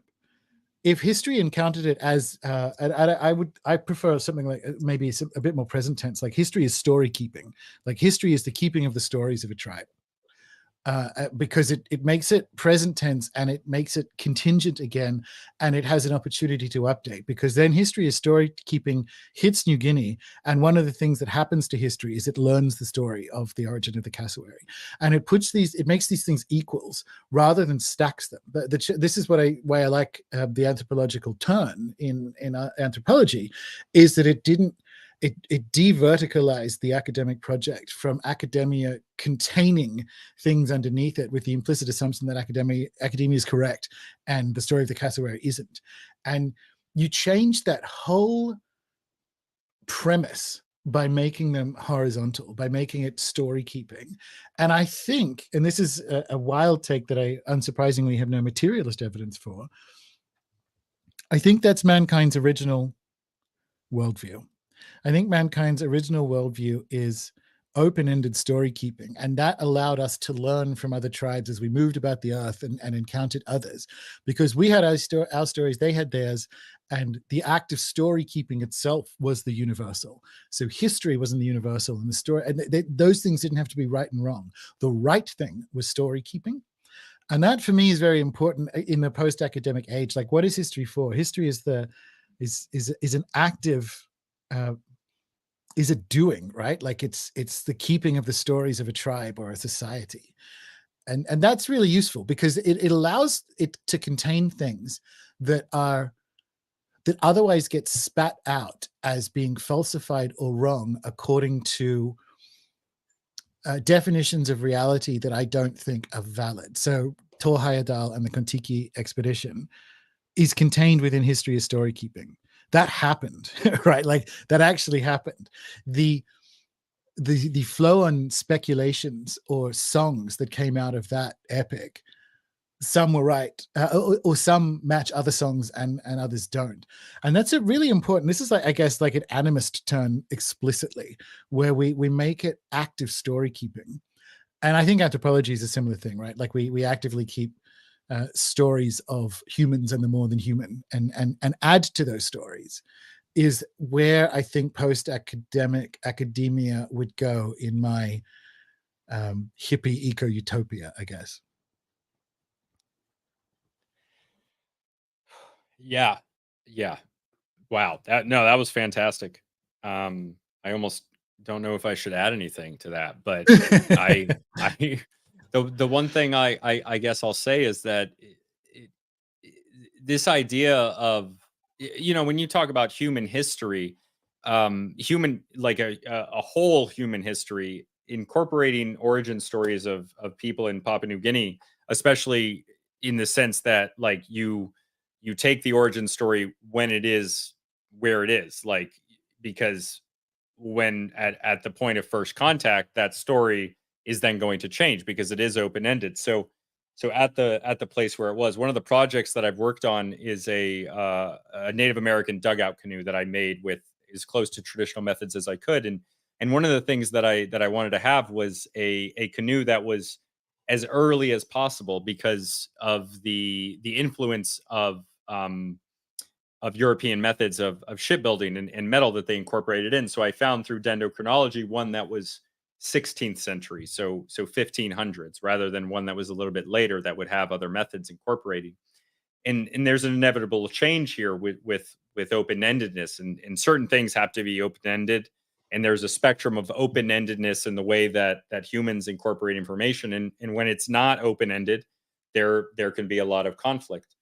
And in history, what we've seen, especially with polytheists and a lot of original pagans, is that they would incorporate different people's gods, different people's ideas of spirituality into their own, and the shamanistic beliefs of a tribe were not mutually exclusive with that of another. Is that they could be incorporated, and it very much is a not exclusively, but almost in our society, almost entirely an Abrahamic idea that there is only one way of seeing the world. And I think that does inevitably create a lot of tension, especially with Yeah.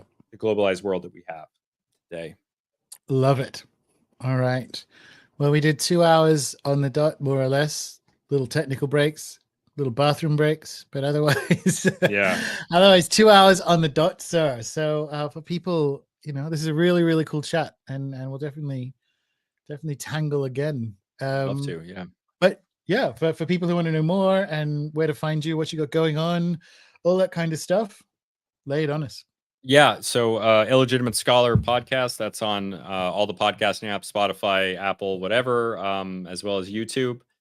And I mean, that's my main thing. That's most of what I do. I put other videos on there. 5 till midnight on Monday nights is an experiment that I do with a few friends that's very different from this. And I'll be around finishing up a Jimmy Buffett documentary that's going to be on a different channel, but about the cultural impact of Jimmy Buffett, which we talked about briefly before we started recording.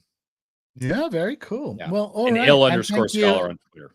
That's the only other. Oh, true. Yeah, and Twitter as well. And yeah, thank you very much, people in the chat, and thank you for bearing with the gremlins and the difficulties. That's just where we are in this little game. But thanks, guys. Thanks very much, and catch you in the next one. Yeah. Thanks.